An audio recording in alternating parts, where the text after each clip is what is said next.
menengok ustaz solat itu lebih efektif daripada ustaz ajarkan dia bagaimana cara gerakan solatnya. Itu namanya ahwal. Makanya adab penting. Karena agama bagi orang pedalaman adalah apa yang asatidz contohkan. Itu tanggung jawabnya besar.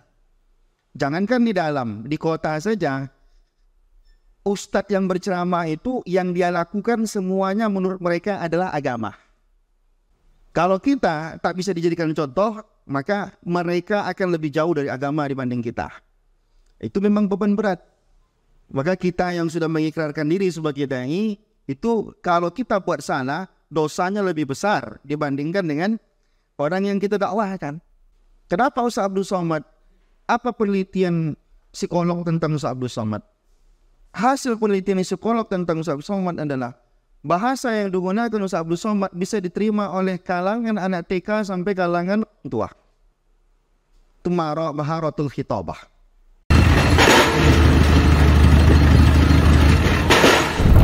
Assalamualaikum warahmatullahi wabarakatuh. Bapak, ibu, abang, kakak, adik, jamaah dimanapun berada. Pesantren Nurul Azhar 2 sekarang sedang pembuatan pagar. Mudah-mudahan berjalan lancar. Tanah wakaf sama seperti Nurul Azhar 1. Mari kita selesaikan supaya anak-anak penghafal Quran bisa mulai belajar di 2024. Dan mengalirlah hendaknya pahalanya untuk almarhumah ibu, almarhum ayah kita. Kita doakan, kita hadiahkan. Ini 2-3 sak semen, batu bata, kerikil, dibangunkan ke pagar, dibangunkan ke kelas, ke asrama, mengalir pahalanya. Hadiahkan untuk mereka. Anaknya dapat, orang tua pun dapat. Melalui BSI Bank Syariah Indonesia, nomornya 147 6666 Mudah ingatnya, 147 666666. Atau Bank Riau Kepri Syariah 820 11 66666. Sekali lagi 820 11 66666 atas nama Yayasan Tabung Wakaf Umat. Jangan lupa sertakan kode transfer di akhir 01 di akhir nominal transfer. Contoh 100.000 misalnya 100.001. Konfirmasi ke nomor admin 0852 6541 6060. Barakallahu fikum. Wassalamualaikum warahmatullahi wabarakatuh. Bismillahirrahmanirrahim. Assalamualaikum warahmatullahi wabarakatuh. Alhamdulillah, wassalatu wassalamu ala Rasulillah wa ala alihi wa sahbihi wa mawala. Para asatidz, mohon izin saya diamanahkan untuk menyampaikan materi di hadapan orang-orang yang mungkin berkecimpung di dunia dakwah mungkin lebih dulu dibanding saya, dan medan dakwahnya mungkin lebih berat daripada saya. Dulu saya rajin turun ke atas arahan Ustaz Fauzi, dulu kami sering turun ke Meranti. Cuman saya udah kurang enak hati sama Ustaz Fauzi karena udah lama tidak ke ke Meranti, karena belakangan ini banyak di di kota, dan saya merasakan bahwa setiap kali terjun ke dalam itu memang tenang gitu ya, untuk 1 hari 2 hari. Karena handphone kan tak ada sinyal ya. Begitu sampai ke tengah sungai itu rasanya gembira setengah mati, karena masuk semua WA, dan itu ada kebahagiaan. Nengok kepolosan masyarakat itu pun ada kebahagiaan. Nah, kali ini saya dapat materi yang terakhir. Artinya Bapak doakan saya cepat selesai, cepat pula Bapak selesai akhir hari ini. Materi terakhir kita adalah tentang metodologi dan strategi dalam berdakwah. Bedanya dengan Ustaz Somad kemarin, saya lebih kepada pengantar ilmu dakwah. Saya tidak lagi ngisi kuliah ya, sebenarnya ini materi 2 SKS sebenarnya, cuman kita jadikan ini sebagai bahan ya. Jadi sebenarnya lebih kepada pengantar ilmu dakwah. Ini ada gimana tuh? Ini dia. Jadi ini lupa saya menerjemahkannya, yang lain saya terjemahkan. Apa itu ilmu dakwah? Ilmu dakwah adalah al-ilmu allazi yaitu ilmu yang tu'rafu bihi. Dengan ilmu itu kita dikenalkan manhaj atau metode-metode, wa masalik, tata cara ataupun teori-teori ataupun strategi-strategi, wa wasail dan media-media. Jadi metode, strategi, cara, media, semuanya dibahas di dalam ilmu dakwah. Wa adab, begitu juga dengan adab-adab. Jadi dalam berdakwah yang paling penting itu adalah adab. Dalam mengajar itu ada dua yang Ustadz harus paham. Satu yang ditransfer ilmu, yang kedua yang ditransfer ahwal. Ada dua. Ilmu adalah ini. Misalkan Ustadz ngajar ngaji. Ini bacanya begini, ini metode begini. Itu namanya transfer ilmu. Imam Malik ngajar itu 5.000 orang yang hadir. 500 yang serius mendengarkan isi ngajarnya. 4.500 itu cuma melihat ahwal. Ahwal itu apa? Nah, ahwal itu gimana Imam Malik duduknya, bagaimana Imam Malik bicaranya, bagaimana Imam Malik kalau minum, bagaimana. Itu namanya ahwal. Keadaan-keadaan dia, gerak-gerik dia, cara dia merespon sesuatu, itu namanya ahwal. Orang yang mulazamah, nah mulazamah itu maksudnya gurunya fokus. Kalau di kita di masjid kan tidak mulazamah, karena ngajar sana, ceramah sana, itu tidak mulazamah. Kalau di daerah-daerah, saya yakin masyarakat bermulazamah. Bermulazamah artinya apa? Mereka fokus dengan asatis. Kalau mereka bermulazamah, maka ahwal lebih penting daripada tadris. Transfer ahwal itu lebih efektif daripada transfer ngajar tadi. Ini bacanya begini, ini acara sholatnya begini. Menengok Ustadz sholat itu lebih efektif daripada Ustadz ajarkan dia bagaimana cara gerakan sholatnya. Itu namanya ahwal. Maka adab penting. Karena agama bagi orang pedalaman adalah apa yang asatidz contohkan. Itu tanggung jawabnya besar. Jangankan di dalam, di kota saja, ustadz yang berceramah itu yang dia lakukan semuanya menurut mereka adalah agama. Mengapa ada hadis takriri? Karena nggak mungkin Nabi membiarkan sesuatu yang salah. Maka ada muncul hadis takriri. Karena hadis qauli, fi'li, dan ada hadis takriri. Kalau qauli Nabi mengatakan sesuatu, kalau fi'li Nabi melakukan sesuatu, kalau takriri Nabi membiarkan sesuatu padahal dia melihatnya. Nabi menyaksikan lalu Nabi tak merespon. Itu namanya hadis takriri. Mengapa? Karena mustahil Nabi membiarkan ada yang salah. Begitu juga dengan asatidz di kota, terutama di pedalaman, apapun yang jadi gerakan asatidz itu dianggap agama bagi orang yang tak ngerti Quran dan Sunnah. Karena seperti saya katakan tadi, dalil orang awam bukan Quran, bukan Sunnah. Itu penting itu. Karena mereka dikasih Quran, baca aja belepot, apalagi menerjemahkan, apalagi menafsirkan. Dikasih hadis, mereka tidak ngerti mana hadis yang maudhu, mana yang dhaif, mana yang ini segala macam. Jadi agama, dalil mereka adalah kalam guru mereka. Jadi asatidz seperti saya katakan di awal tadi, hati-hati dalam berkalam, hati-hati dalam bertindak ketika kita sudah dijadikan patokan dalam beragama. Jadi adab nomor satu. Jadi strategi ilmu dakwah juga mempelajari bagaimana adab seorang da'i. Nah, wal aslu fid da'wati, pada dasarnya dakwah itu ilal Islam, mengajak orang kafir masuk Islam. Itu dakwah namanya. Jadi dalam kitab itu dibedakan mana dakwah, mana tabligh, mana tadris, mana wa'iz, itu beda. Kalau dai semua orang boleh berdakwah. Ingat itu. Jadi kita semua boleh berdakwah. Singkirkan dulu yang punya ilmu atau tak punya ilmu, semua boleh masuk. Kalau dai. Kalau wa'iz itu artinya orang-orang yang berceramah-ceramah naik level. Minimal kata ulama, Imam Ibnu Hajar mengatakan minimal dia berkecimpung juga dalam keilmuan, ilmu hadis segala macam. Tapi kalau seandainya dia sudah mufti, itu naik level lagi. Dia harus mujtahid, dia harus banyak tahu hukum hakam, dia banyak perbedaan dan lain-lain.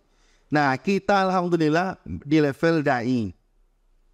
Tapi banyak waktu kita juga menjadi naik level ke waiz. Nah, ingat itu. Jadi boleh nggak seorang dokter bicara agama? Kalau dia naik ke level waiz, bisa jadi tidak boleh. Karena bisa jadi dia sekedar bisa berretorika, tapi dia tidak tahu. Karena syarat penceramah itu levelnya dia harus berkecimpung juga dengan ilmu-ilmu agama, walaupun tidak matang. Minimal dia tahu yang dia sampaikan itu hadis dhaif kah atau hadis sahih kah. Nah, jadi saya yakin ustaz-ustaz di kampung-kampung juga berceramah-ceramah. Nah, jadi itu level itu.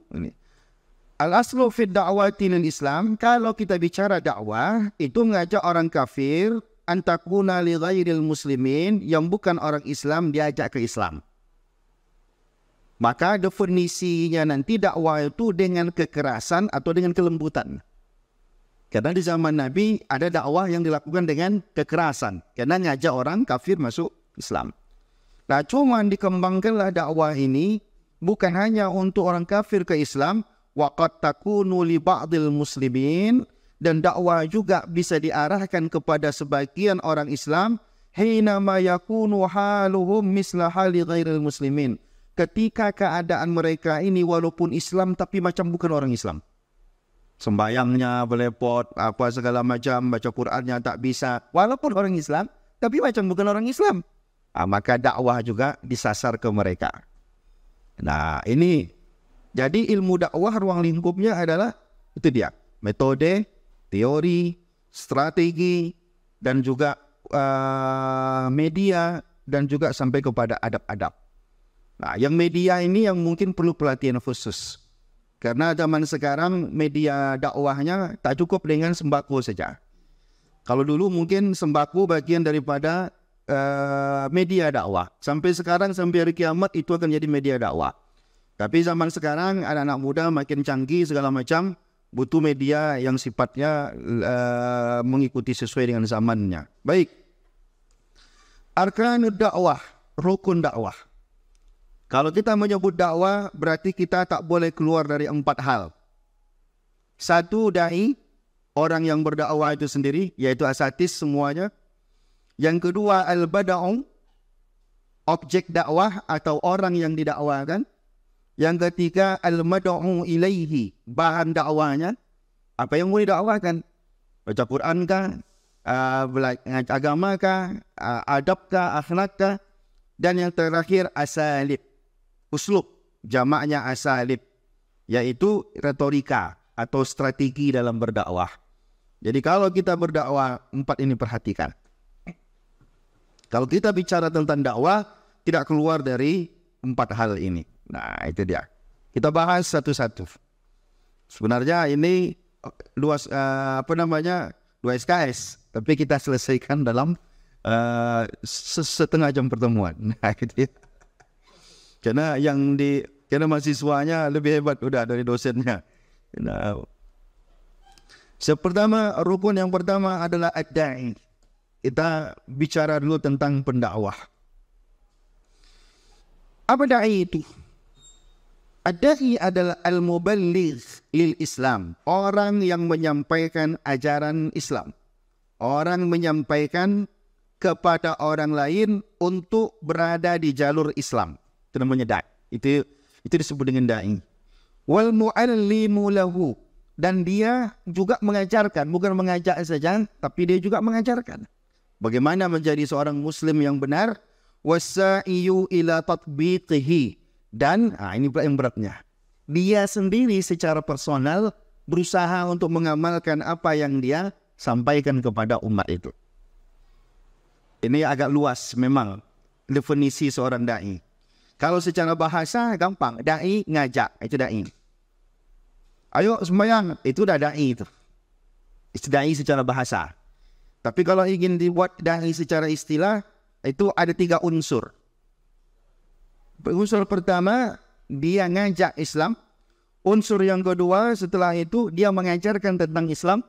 Yang ketiga kemudian aspek yang ketiga yang harus dilakukan as-sa'i ila tatbiqihi. Karena dia bakal dijadikan pedoman, dia mesti lebih dahulu berusaha untuk mengamalkannya. Nah, datanglah kita misalkan ke suku Akit. Ayo masuk Islam, itu baru satu. Itu baru langkah pertama. Langkah kedua, setelah Islam apa yang kita lakukan? Ajarkan dia Islam. Maka ingat saya dulu Ustaz Fauzi bilang, Ustaz orang sini mau masuk Islam tapi anaknya harus disekolahkan. Memang itu kerja kita. Nah, Islam, oke. Yang kedua, langkah kedua, ajarkan tentang Islam.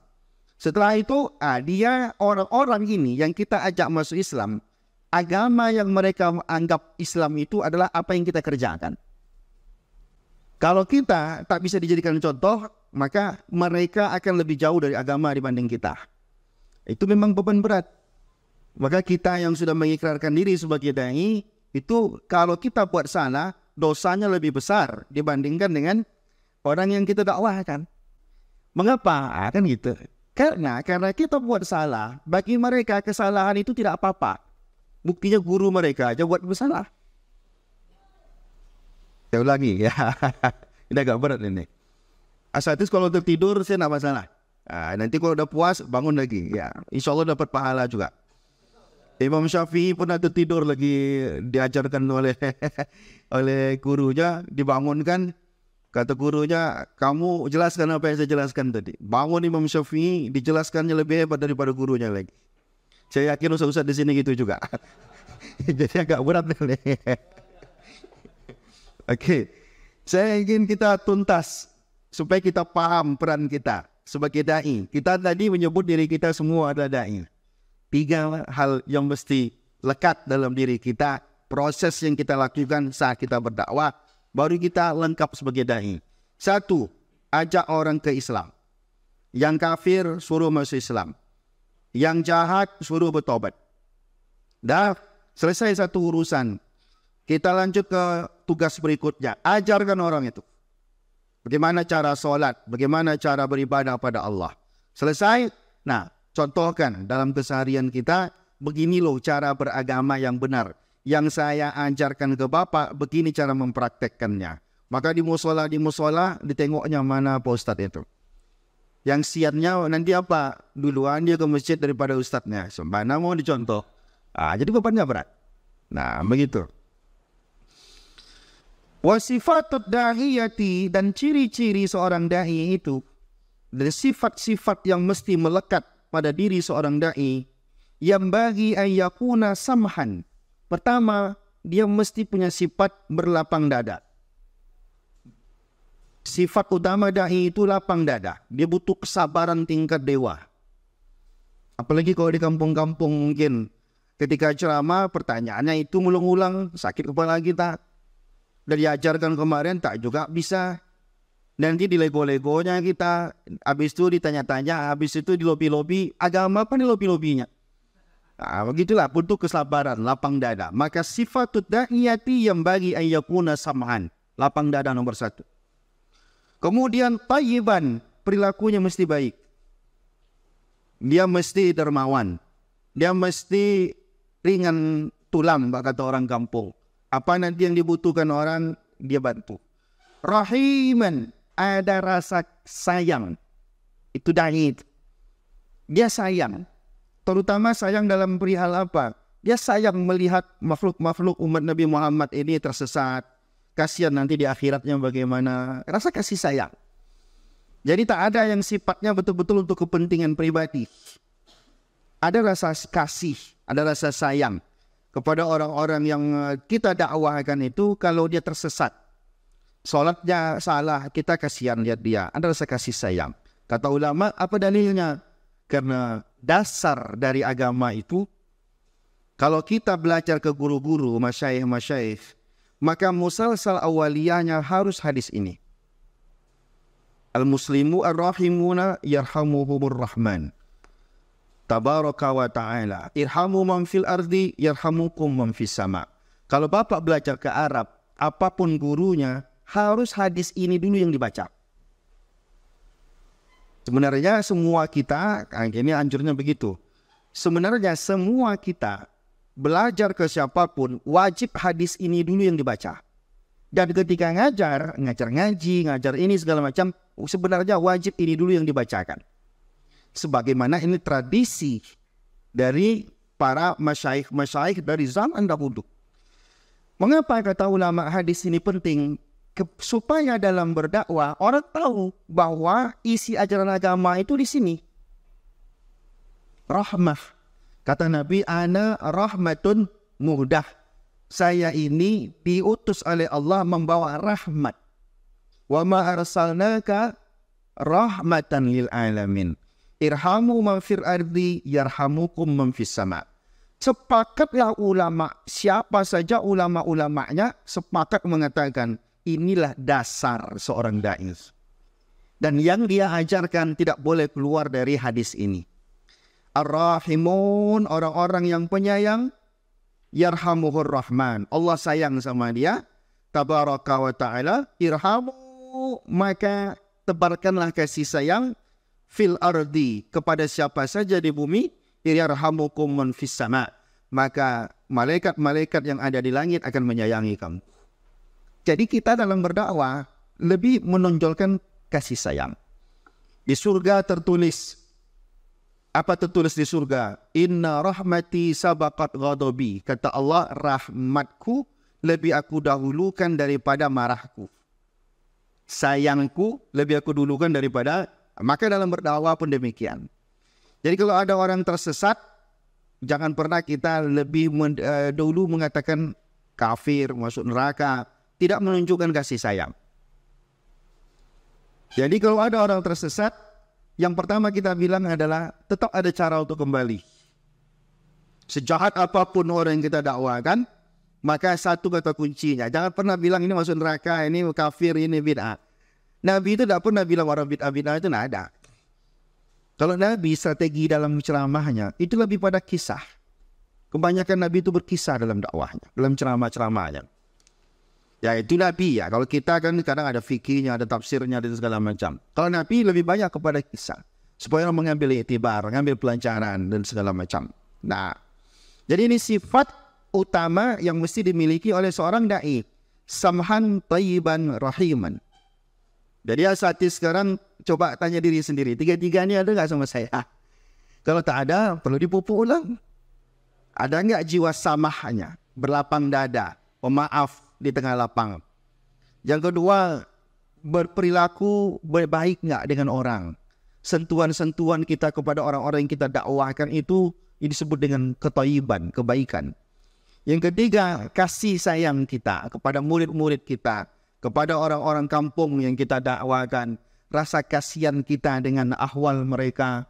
Banyak di antara mereka di kampung-kampung yang mungkin akses ilmunya sulit, sehingga terjebak anak-anak mudanya ke narkoba dan lain-lain. Ada rasa kasihan. Itu disebut dengan kasih sayang di situ.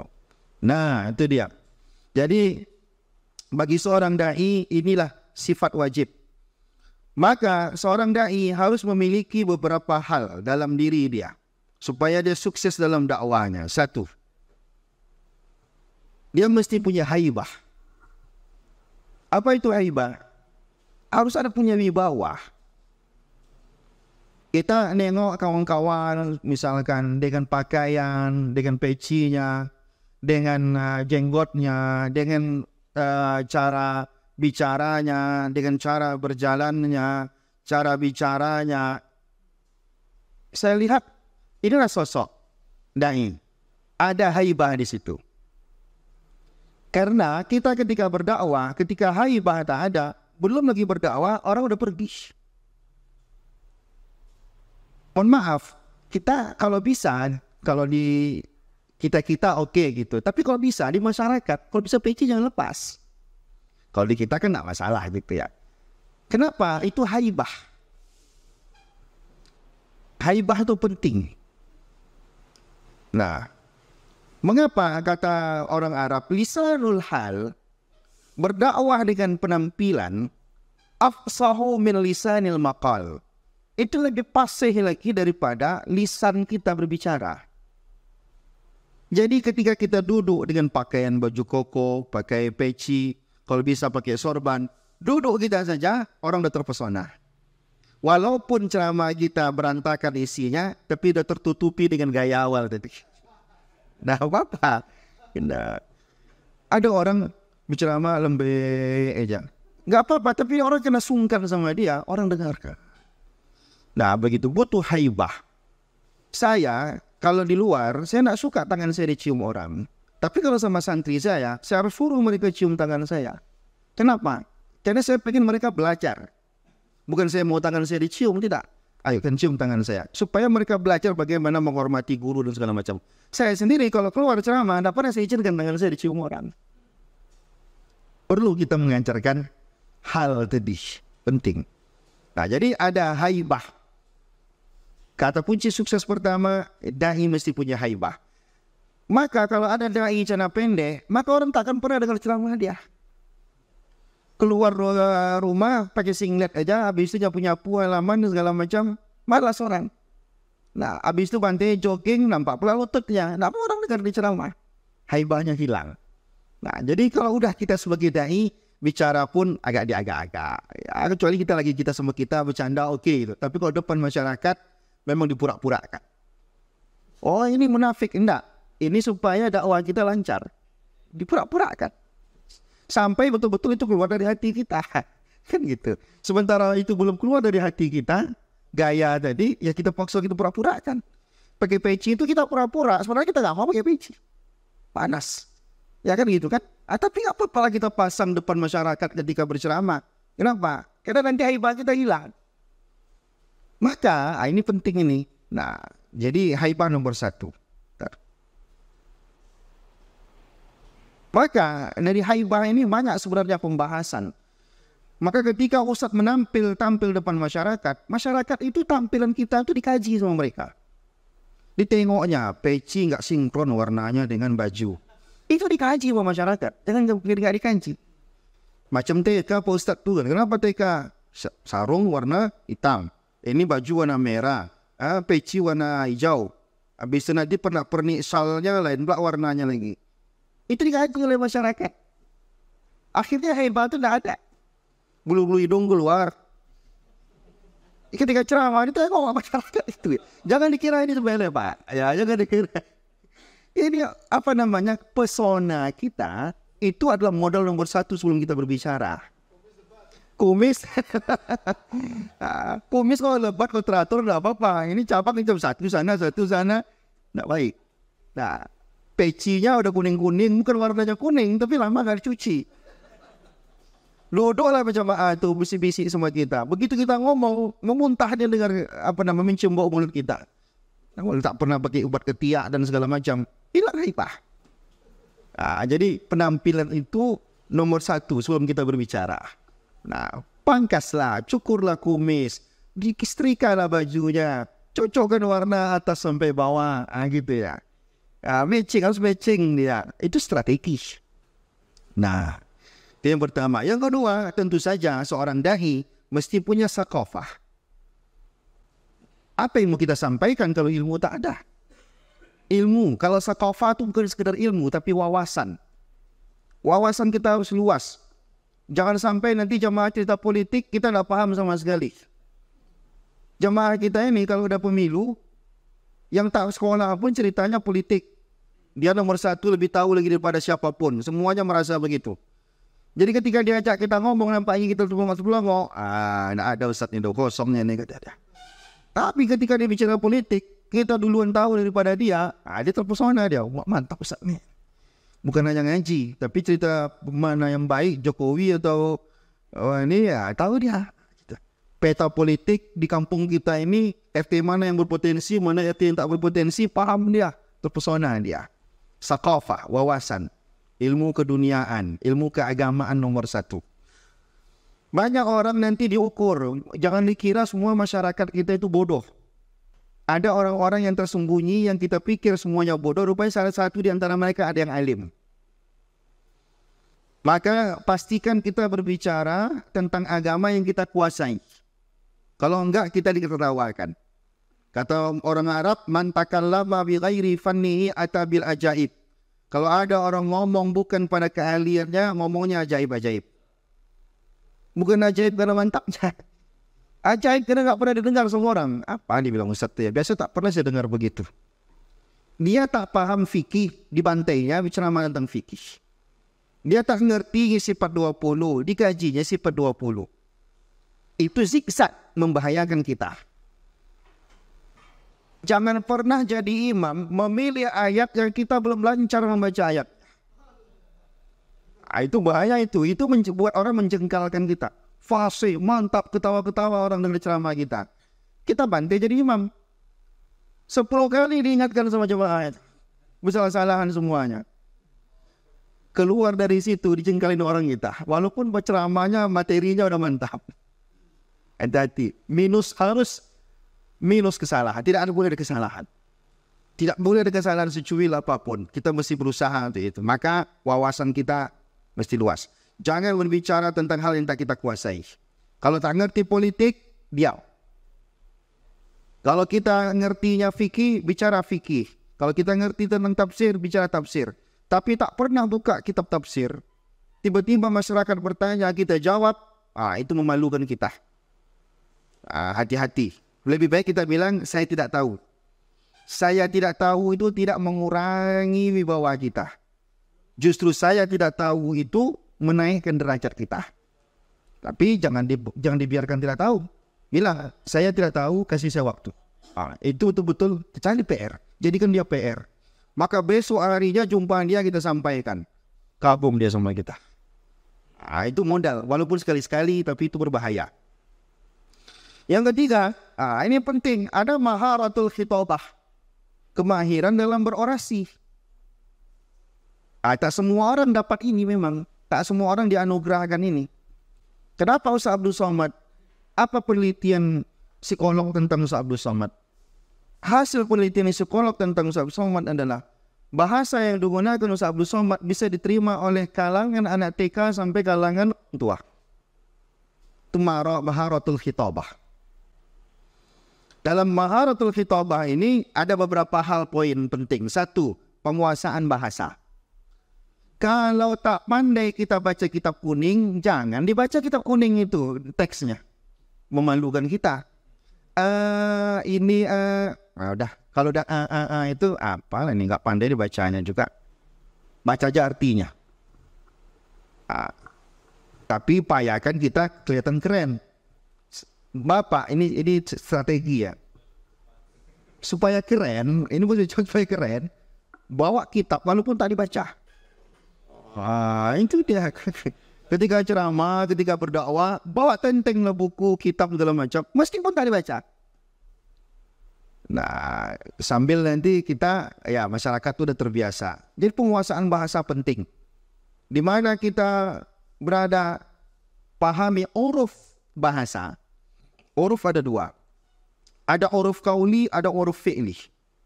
Dua-duanya wajib dikuasai kemanapun kita pergi. Uruf kauli, uruf fi'li artinya perbuatan-perbuatan yang di kampung itu adalah dianggap baik. Saya ke Mesir, ditopok orang kepala saya, kelempang kata dia. Kita kan bisa marah. Karena di kampung orang itu perkara baik. Tak masalah, itu akrab gitu. Nah, mau gimana coba?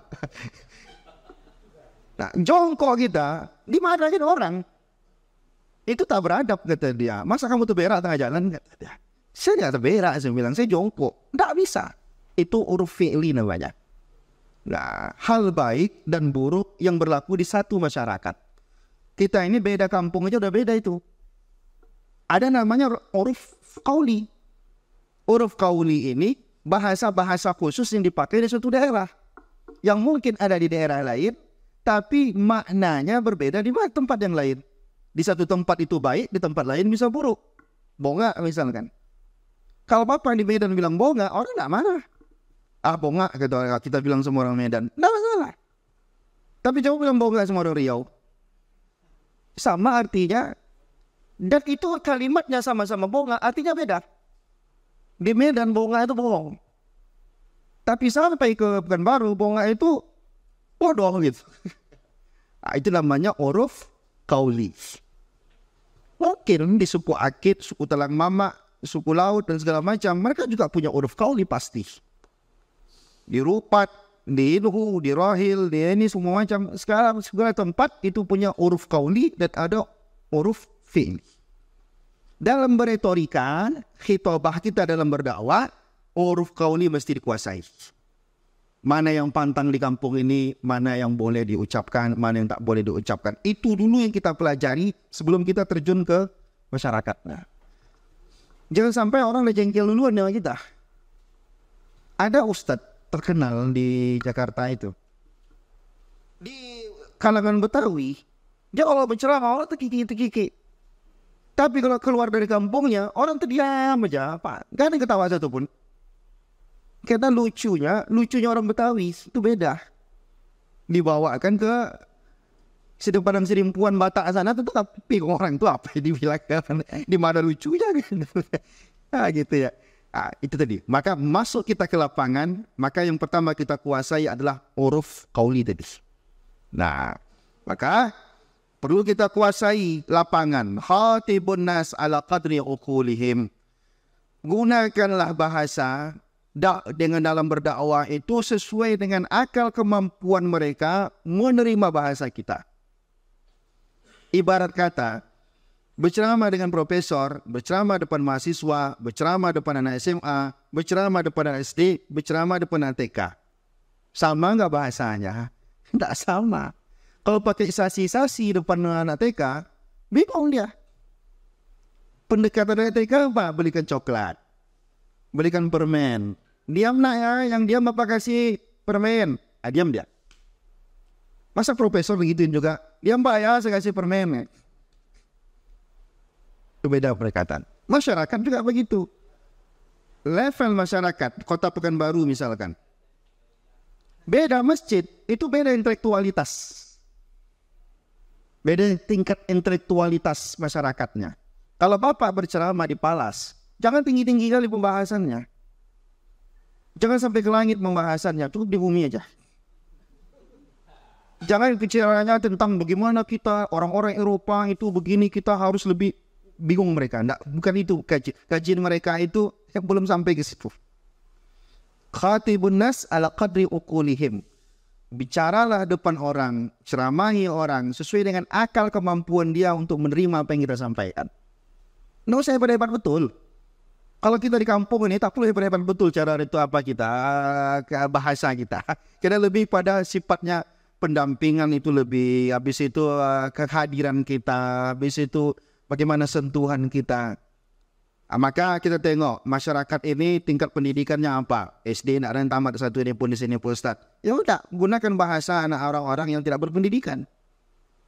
Jangan sampai kita menggunakan bahasa anak SMA, jangan sampai menggunakan bahasa anak kuliah. Jangan sampai kita menggunakan bahasa profesor. Bukan isinya, tapi alih bahasanya. Kalau isinya tetap sama. Dakwah kepada Allah, bagaimana orang ngerti solat. Tapi cara penyampaiannya tentu ada uslub-uslub yang dibeda-bedakan. Sesuai dengan ukul mereka, akal mereka. Hadis Sahih Bukhari, Rasulullah mengatakan, hadisun nas, sampaikanlah kepada orang-orang itu bima ya'rifun. Menurut apa yang mereka ketahui. Yang di luar dari orang itu jangan. Jangan Bapak berceramah, judul kita hari ini adalah apakah bumi itu datar atau bumi itu bulat. Gak sampai kepada mereka kajian itu mahasiswa itu. Kalau masyarakat enggak itu kajian. Peperangan pemikiran. Masa pula orang pedalaman itu kita ceramahkan perang pemikiran? Nah itu juga bahasanya. Nah, kalau aliran sesat oke ya gitu ya. Tapi kalau ada orang pemikiran, judulnya mesti diagak-agak. Aturiduna ayyukaziballahu wa rasuluh. Apakah engkau mau menginginkan Allah mendustakan? Salah itu artinya Allah dan Rasulnya didustakan. Maksudnya gini, kalau kita salah menggunakan bahasa, orang tak percaya dengan Allah dan Rasul gara-gara dai-nya. Itu maksud Rasulullah tadi. Sampaikan apa yang dalam kadar mereka bisa mereka paham. Kalau kalian sampaikan di luar pemahaman mereka, maka terbalik nanti hasilnya. Bukan percaya mereka dengan Tuhan, malah tak percaya mereka dengan Tuhan. Itu yang dimaksud Rasulullah. Hadis Sahih Bukhari nomor 127. Jadi itu pun butuh seni juga. Itu jangan dikira itu berarti sepele aja pusat ceramah di kampung-kampung ini. Nah, itu butuh seni juga. Menyesuaikan bahasa kita. Saya yakin tak semua ustadz berasal dari daerah yang ustadz berada sekarang. Ada yang mungkin orang Sumbar pergi ke pedalaman Riau. Itu butuh waktu untuk beradaptasi. Jangan dikira tak butuh adaptasi. Ya. Nah, itu yang pertama. Sekarang kita masuk rukun kedua. Al-mad'u, objek dakwah kita. Orang yang kita dakwahkan itu. Siapa? Kullu insanin, semua orang. Mukhatabun bil Islam. Semua orang adalah objek yang didakwahkan agar mereka berada dalam Islam. Wa mutalabun biqabulihi, dan dituntut untuk menerima ajaran Islam itu, wal iz'ani lahu, dan menerima dakwah itu. Jadi tanpa terkecuali. Ini dah profesor, tak perlu didakwahkan lagi, tetap didakwahkan. Maka dipisahkan mana dakwah, mana tabligh, mana ta'lim, mana tadris, itu dibedakan semuanya. Kalau dakwah tanpa terkecuali. Kita menggedor rumah orang supaya orang pergi solat tanpa terkecuali dia ustadz atau tidak ustadz. Ustadz pun perlu didakwahkan juga. Karena kalau dakwah objeknya semua orang. Bagaimana keadaan dai itu, orang yang didakwahkan itu? Perlu kita ketahui. Orang yang kita dakwahkan itu, hasil yang kita dakwahkan itu mesti berbeda. Teori, trik, bahasa yang digunakan. Berdasarkan apa? Usia, jenis kelamin, intelektualitas, dan lingkungan. Itu 4. Usia berapa dia? Bagaimana cara berdakwahnya? Apa pendekatannya? Jenis kelamin, bagaimana bahasa mujuk ibu-ibu supaya sholat? Dan bagaimana cara mujuk bapak-bapak sholat? Kalau bapak-bapak semua jamaahnya aja cerita poligami, semangat dia. Tapi kalau ibu-ibu nak mungkin cerita poligami, tadi undangnya kita lagi. Itu namanya jenis kelamin. Kalau ibu-ibu ini agak lembut lagi sedikit. Gimana ibu-ibu? Itu kan istilah kita pun jijik dengan bahasa kita itu. Tapi karena yang didakwakan ibu-ibu, mau tak mau pendekatannya harus menyesuaikan. Nah, kita gitu nanti tegang aja bawaannya. Ibu-ibu tuh pas. Ibu-ibu tuh perlu dinyanyi-nyanyikan dikit. Perlu diselawat-selawatin dikit gitu ya. Saya sampai sekarang pengajian ibu-ibu saya itu jarang sekali. Setahun bisa berapa kali. Karena tidak sanggup saya terjun ke dunia pengajian ibu-ibu. Tegang aja ibu tengok saya. Karena saya pembahasan saya fikih segala macam. Bagi mereka ini monoton gitu. Kalau bapak-bapak suka. Nah begitu. Maka pengajian saya nggak sombong. Setiap hari malam pasti saya ceramah. Subuh minimal 4 kali saya ceramah dalam sepekan. Bapak-bapak semua. Kalau ibu-ibu kan sore biasanya kan habis asar gitu. Nggak suka ibu-ibu dengan ceramah saya. Karena setelah saya teliti, bahasa saya nggak cocok ke ibu-ibu. Gitu ya. Cuma kalau bapak ustaz di kampung, mau tak mau itu tak bisa dielakkan. Jadi mau tak mau ustaz ngalah gitu. Ustaz ngalah. Dengan prinsip kita sebagai laki-laki yang jantan, tidak boleh pakai bahasa yang mendayu-dayu, harus pakai bahasa yang tegas. Tak masuk ke ibu-ibu. Akhirnya rugilah dakwah tadi, tak tersampaikan. Intelektualitas, seperti saya katakan tadi. Ini kita berceramah depan dosen, depan asatidz. Saya kalau hari ini, bukan ustaz audiensnya, bahasa saya takkan seperti ini. Pasti lebih lambat lagi ceramah saya. Ini kan kencang nih, laju nih penyampaian saya sore ini. Karena saya tahu, ustaz udah tahu semua yang saya sampaikan. Tingkat intelektualitasnya itu beda. Levelnya bisa level 4, bisa level 5. Kalau masyarakat level 1 itu beda lagi bahasanya. Nah gitu ya. Lingkungan juga penting. Seperti saya katakan tadi, kita berdakwah di lingkungan pecandu narkoba, kita berdakwah di lingkungan penzina, ada di di Minas, nggak usah jauh-jauh, di Minas. Beberapa tahun lalu masuk laporan ke saya. Di sini pusat macam kumpul kebo orang tuh. Kumpul kebo gimana? Bisa tukar-tukaran bini orang tuh. Di Minas. Yang cerita orang situ sendiri. Bisa orang tuh tukar-tukaran bini. Macam di Eropa telah. Di Eropa pun tidak semua begitu. Bisa tuh begitu. Kecil saya, iya pula. Itu kan setiap daerah itu problemnya beda. Di Rumbai, ini kan Rumbai ini. Anak muda Rumbai di Pekanbaru, penyakitnya LGBT.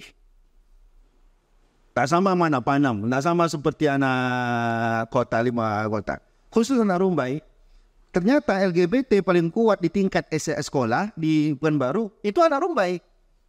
Artinya kan tahu kita, objeknya berarti kalau kita masuk di lingkungan anak SMP di Rumbai, bahas ini. Biar sesuai dia, biar objek dakwah tadi itu langsung ke jantung dia. Gitu. Jangan dibahas pula nanti masalah-masalah yang mereka tak punya masalah di situ. Kita masuk ke lingkungan masjid yang tak ada sholat jemaah di situ. Hantam sholat berjamaah di situ. Gimana caranya orang itu datang ke masjid? Di situ lingkungan orang kaya. Jangan pula bagaimana cara mencari rezeki. Nggak usah itu diajarkan. Orang itu udah mahir. Ajarkan mereka bagaimana meramaikan masjid.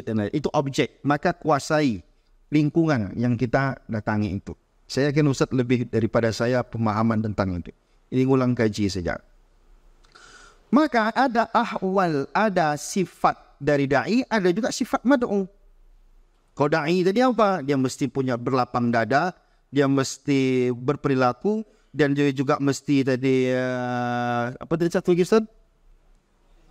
Dia mesti punya kasih dan sayang. Bagaimana dengan orang yang didakwakan tu? Ingat, al-khitab yakhtalif.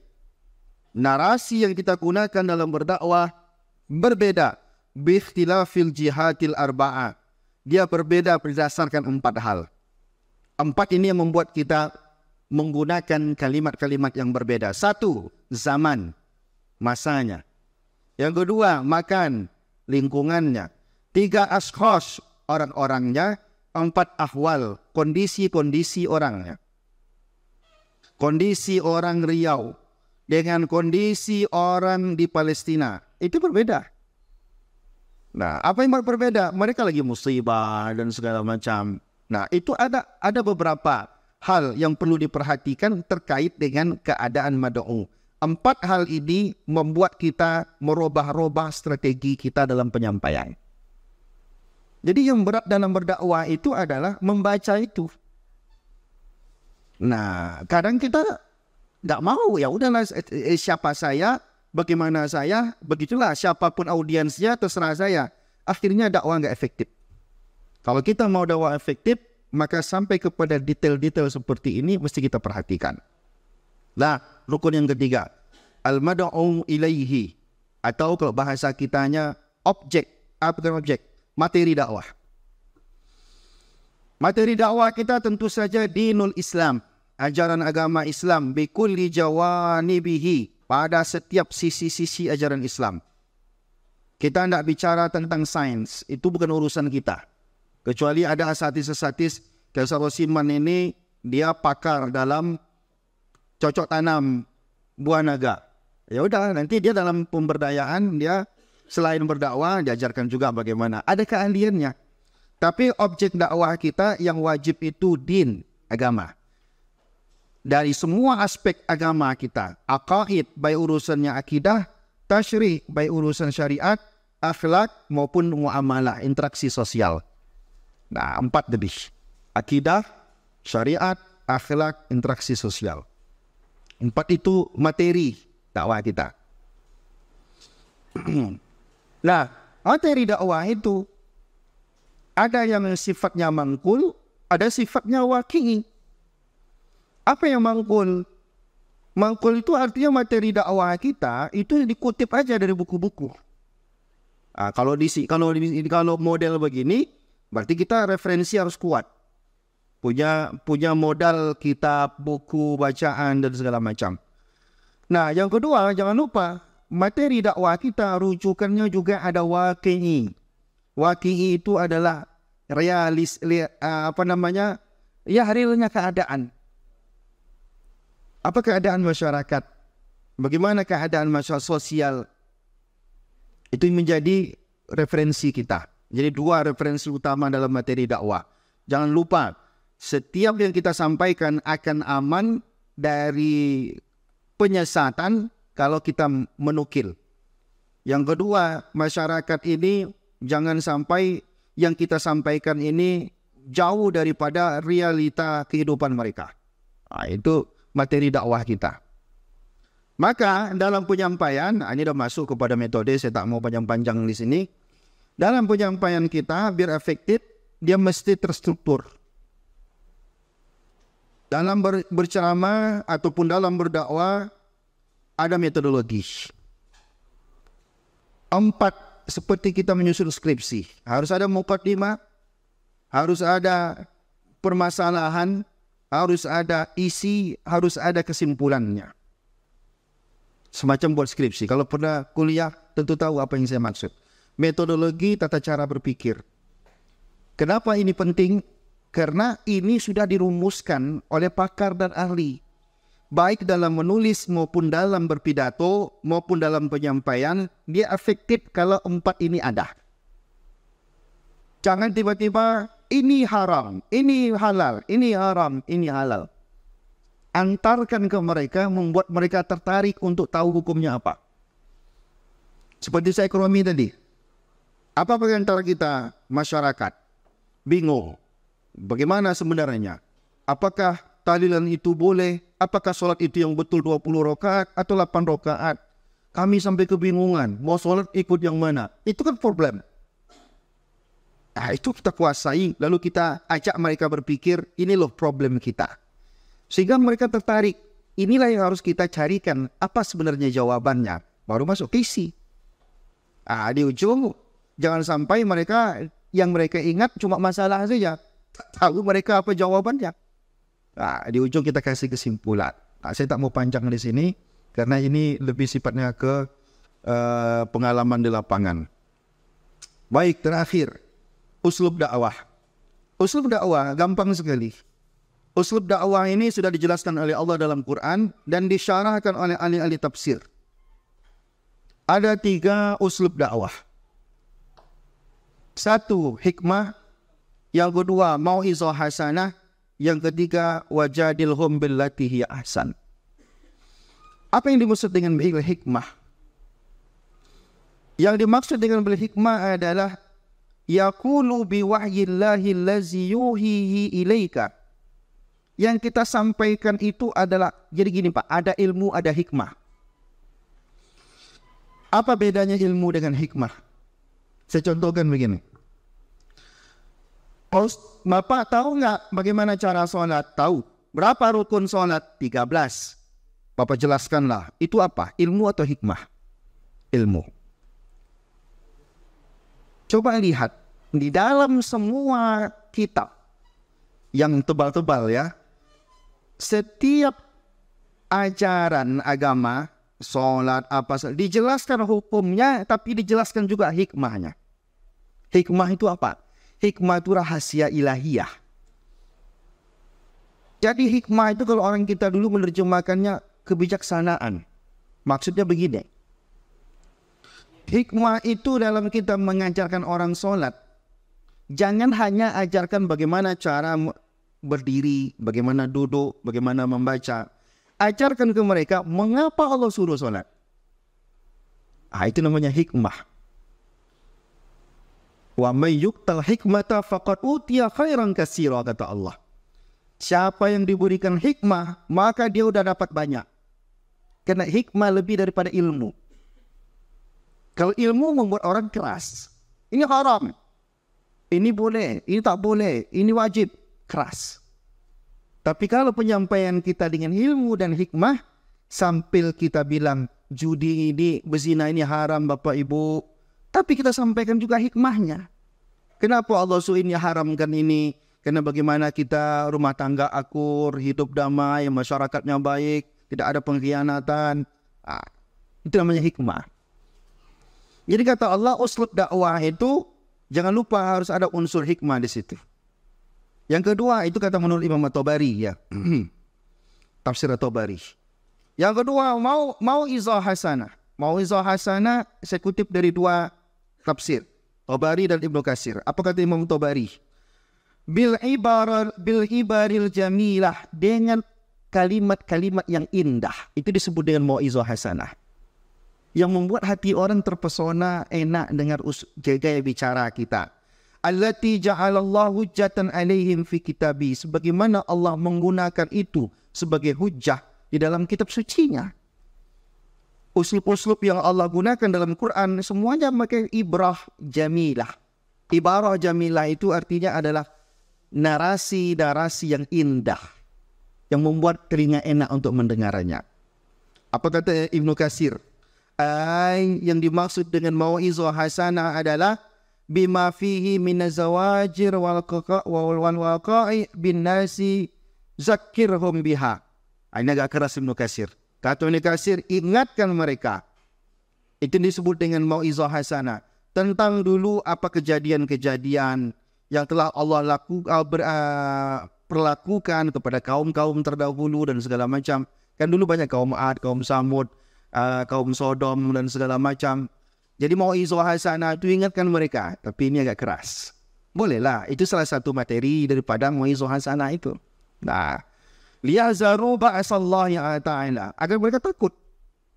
Itu maksud kata Ibnu Katsir begitu. Adapun wajadilhum billati hiya ahsan sebagai uslub dakwah yang ketiga, maksudnya apa? Manihtaja minhum ila munazaratin wajidalin. Ini hanya kita lakukan jika memang butuh pada perdebatan. Lakukanlah perdebatan. Tapi manihtaja minhum, hanya untuk orang yang perlu didebat saja. Berarti tak semua harus didebat. Jadi kalau ada masyarakat ni ngeyel dia dengan pendapat dia, meninggalkan dia, itu juga bagian daripada dakwah. Tapi kita tengok ini orang cukup agak keras sedikit, ini masuk ini. Lanjutkan. Nah, gitu dia. Rasulullah itu berdakwah cuma satu orang yang tak perlu berdebat. Abu Bakar Siddiq. Kata Rasulullah, semua yang saya ajak masuk Islam berdebat dulu kecuali satu orang. Abu Bakar. Maka namanya Abu Bakar. Orang yang paling cepat menerima dakwah Rasulullah itu Abu Bakar. Akan asal kata bakar itu bikrun, perawat, masih pagi lagi. Bakrun, arti bikrun, bisa juga artinya pagi-pagi sekali, cepat. Abu Bakar, karena dia tak perlu berdebat. Artinya Rasulullah pun dalam berdakwah ngajak orang Islam itu pasti berdebat. Nah, bisa debatnya pelan-pelan, bisa debatnya keras gitu. Falyakun bil wajil hasani, maka hendaklah, kata Imam Ibnu Katsir, dengan cara yang baik kalau berdebat. Birifqin, dengan kelembutan, walainin, juga kelembutan bahasa, wa husni khitabin, dan narasi-narasi yang baik yang mudah diterima. Ini 3 uslub dakwah kita. Jangan lupa ada unsur hikmahnya, mau'izah hasanahnya, dan jidal jika diperlukan. Kalau tak diperlukan jidal, yang nomor 3 jangan digunakan. Begitu dia. Saya rasa ini udah mengantuk semua nampaknya.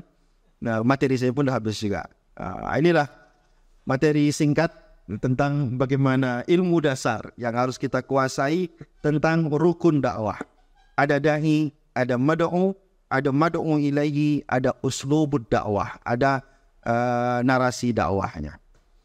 Saya rasa cukup. Jika tidak ada diskusi, kita pulang. Kalau masih ada, kita silakan ambil beberapa diskusi.